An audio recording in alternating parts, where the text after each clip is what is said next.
Hello guys, ഞങ്ങൾ ഇപ്രാവശ്യം പോയത് ഈജിപ്തിലേക്കാണ് കേട്ടോ.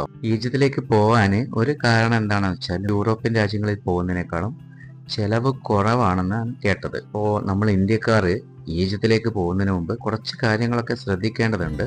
അത് ഞാനിവിടെ പറയാം. ആരെങ്കിലും പോകാൻ ഉദ്ദേശിക്കുന്നുണ്ടെങ്കിലേ ഇതൊക്കെ ഉപകാരപ്പെടട്ടെ. നമ്മൾ ഇന്ത്യക്കാർ പോകുമ്പോൾ ഈജിപ്തിലേക്ക് വിസയോ അല്ലെങ്കിൽ വിസ ഓൺ അറൈവലോ ആണ് ഉള്ളത്. വിസ എടുക്കുമ്പോൾ നമ്മുടെ ഈജിപ്തിന്റെ സൈറ്റിലേക്ക് പോയി, ഈജിപ്തിന്റെ എംബസിയുടെ സൈറ്റിലേക്ക് പോയി അപ്ലൈ ചെയ്യണം. ഒരേ അക്കൗണ്ടിൽ നിന്ന് തന്നെ നമ്മൾ പോകുന്ന എത്രയാളോ പോകുന്നത് അത്ര ആൾക്കാർക്ക് നമുക്ക് തന്നെ അപ്ലൈ ചെയ്യാവുന്നതാണ്. ഒരു 4-5 ദിവസം കൊണ്ട് വിസ കിട്ടും. ഒരു വിസയ്ക്ക് $25 ആണ് ഉള്ളത്. വിസ ഓൺ അറൈവലിന്റെ ബുദ്ധിമുട്ട് എന്താണെന്ന് വെച്ചാൽ നമ്മൾ ഇവിടുന്ന് ഫ്ലൈറ്റ് കയറി ഈജിപ്തിലെ എയർപോർട്ടിലെത്തി അവിടുന്ന് വല്ല ടെക്നിക്കൽ ഇഷ്യൂ ഉണ്ടായാൽ നമ്മൾ അവിടെ പെട്ടുപോകും.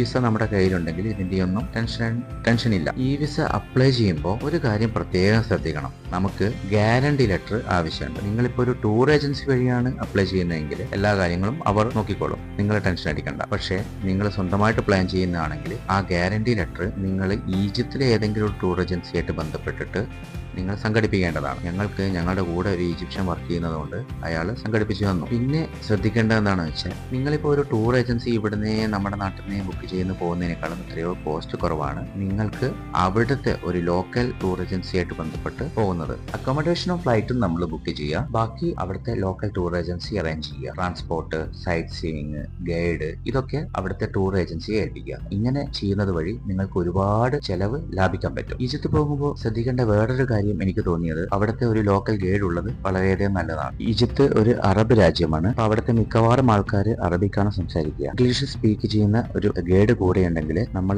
സൈറ്റ് സീയിങ് കാണുമ്പോൾ, ഈജിപ്ഷ്യൻ മ്യൂസിയം ഒക്കെ കാണുമ്പോൾ ഹിസ്റ്ററിയും സംസ്കാരവും ഒക്കെ നമുക്ക് പറഞ്ഞു തരും. അത് നമുക്ക് പെട്ടെന്ന് മനസ്സിലാക്കാൻ പറ്റും. ഈജിപ്ഷ്യൻ ഗൈഡ്സ് എന്ന് പറയുന്നത് ലൈസൻസ്ഡ് ഗൈഡ്സ് ആണ്. അവർ ഈജിപ്തോളജി പഠിച്ചിട്ടാണ്, അവിടുത്തെ നമ്മളെ ബയോളജി, മാത്സ് എന്നൊക്കെ പറയുന്നത് പോലെ ഈജിപ്തോളജി പഠിച്ചിട്ട് ആണ് അവർക്ക് ലൈസൻസ് കിട്ടുന്നത്. ഒരു ടൂർ ഗൈഡായിട്ട് പ്രാക്ടീസ് ചെയ്യാനുള്ള ഒരു ലൈസൻസ് കിട്ടുന്നത്. ഇത്രയും കാര്യങ്ങൾ നമ്മൾ ശ്രദ്ധിച്ചു കഴിഞ്ഞാൽ നമുക്ക് വളരെയധികം എൻജോയ് ചെയ്തിട്ട് നമുക്ക് ഈജിപ്ത് കാണാൻ പറ്റും. ഈജിപ്ത് ഒരു കാണേണ്ട സ്ഥലം തന്നെയാണ്. ജീവിതത്തിൽ എന്തെങ്കിലും ഒരു ചാൻസ് കിട്ടുകയാണെങ്കിൽ വിസിറ്റ് ചെയ്യേണ്ട ഒരു സ്ഥലം തന്നെയാണ് ഈജിപ്തും. നൈലും പിരമിഡ്സും ഈജിപ്ഷ്യൻ മ്യൂസിയവും ഒക്കെ. അടുത്ത തവണ കാണുന്നത് വരെ ബൈ. Thank you.